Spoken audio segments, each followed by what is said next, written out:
જાય છે। હા હાલો ઉતરો નીચે। હાલો હું જવા જાઉં છું માર્કેટમાં। now બધાય બેહી ગયા છે જમવા। ફેમિલી કેમ છો? જય શ્રી કૃષ્ણ। ફરી સ્વાગત છે આપણા મસ્તી ભર્યા નવા બ્લોગમાં। તો આપણે નાઈ ધોઈને રેડી થઈ ગયા છે અને વાગી ગયા છે 11 અને આપણે બનાવવાના છે રવાના ઢોકળા કે કીદડા કે મને નથી ખબર। હું તો દર વખતે રવાના ઢોકળા બનાવું છું। જો મસ્ત મસ્ત લીલો લીલો લીમડો લઈ લીધો છે અને વઘાર મારી કરવાનો છે। હવે આ મારા હાટું નથી, અમારા ભાણાભાઈ એવા કારણ કે મારા નણંદ ગામડે ગયા છે એટલે અહીંયા રહેશે 3-4 દિવસ કારણ કે કોઈ ગુજરી ગયું છે ને એટલે ગામડે છે। તો અત્યારે એની સ્કૂલ હોય એટલે સ્કૂલમાં આપણે એને બનાવી દેવાના છે એટલે અત્યારે ખાઈ લે અને નાસ્તામાં પણ ભરી જાય। જો આવી ગયા છે અમારા ભાઈ, હવે એના હાટું આપણે ફટાફટ બનાવવાનું છે। હલાય મયમ પકડ। તો આપણે ફટાફટ જો આદુ અને લસણ અને મરચું કરીને અને વઘારી નાખી। ઊભો ને આડો વિડિયો લેશે। હાલો હવે ફટાફટ એને વઘારી અને એને ખવડાવી દઈએ અને પછી આપણે ફેમિલી મળી। હવે મારે મોડું થાય છે ને એટલે હાલો બાય। હાલો હવે આપણે બની ગયા છે ઢોકળા રવાના, પણ થોડીક ઉતાવળ નથી ને એટલે મારા ખ્યાલમાં થોડા કઠણ બન્યા છે, પણ હવે ખાય એટલે ખબર આવે। અમારા મયંકભાઈને ખાઈને ઊંધા કાલ બીજું કંઈ ખારું બનાવી દઈશ। ચાલો હવે અમારા મયંકભાઈને સ્કૂલનું મોડું થાય છે એટલે હવે આપણે એને ફટાફટ ખવડાવીને અને સ્કૂલ ભેગા કરી દઈ બસ પાછા આપણે મળીએ હો ફેમિલી। હાલો ખવડાવી દઈ, કેવાક લાગે છે કમેન્ટ કરી દેજો, મને જરાક આવડે છે કે નથી આવડતા એમ। તો હાલો ફેમિલી, અમારા બેન છે ને જો એના બા માટે ઢોકળા લઈને જાય છે। હા હાલો ઉતરો નીચે, ડકી ડકી ઉતરો, ડોરાઈ જાય હાલ।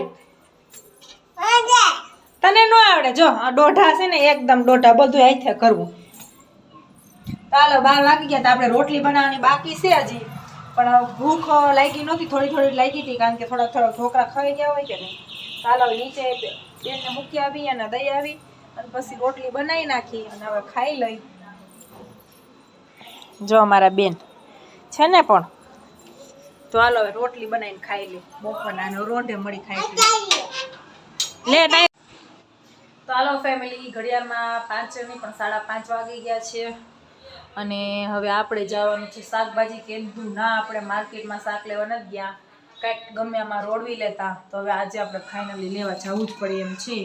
અને અમારા બેન જો નીચે વહી ગયા છે રમવા। હાલો આપણે નીચે ઉતરી જાય ફટાફટ। જો અમારા બેન નહીં હોય ને બધે રમતા જોઈશે ને રમત। હું જાઉં છું શાક માર્કેટમાં, તું અહીં બેસજે, આવાય ને અહીંયા બાપા રમજે તું હો।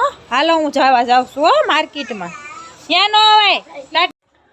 તો ફેમિલી આપણે શાક માર્કેટમાંથી લઈ આવ્યા છીએ અને આપણે શાક માર્કેટમાંથી લઈ આવ્યા છીએ કાંદા હો, સોના 5 કિલો કાંદા હતા, મસ્ત ના હતા હો। અમારે સુરતમાં બહુ સસ્તું મળી હોય ને તેથી તો બહુ મળે, પછી જ ફાફા પડે।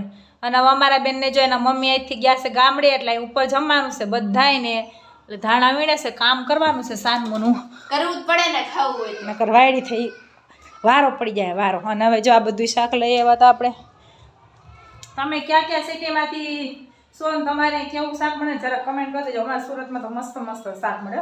ચાલો ભાઈ રસોઈ બનાવી નાખીએ ને હવે આપણે બનાવવાનું છે શું ખબર, આખી બટેકીનું શાક। મસ્ત ઝીણી ઝીણી બટેકી હતી, જોઈ લ્યો છે ને એકદમ નાની મસ્ત બટેકી છે। તો હવે આપણે આખી બટેકાનું મસ્ત શાક બનાવવાનું છે, રોટલી મરચાં તળવાના છે, કાંદા।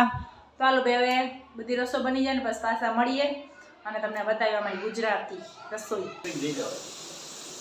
તો હાલો ફેમિલી, બધા બેસી ગયા છે જમવા। પહેલાં તો આપણે જો બધી રોટલી બની ગઈ છે અને બધાય બેસી ગયા છે જમવા અને આપણે બનાવ્યું તો તમને ખબર જ છે આખા બટેકાનું શાક। અને અમારા બેન જો આખી નાઈટથી અલગ બેઠા છે। ચાલો હવે ખાઈ પી લઈ અને બાય બાય, જય શ્રી કૃષ્ણ, અને કમેન્ટ કરતા રહેજો કે કેવો મારો વિડીયો લાગે છે। તો બાય બાય, જય શ્રી કૃષ્ણ।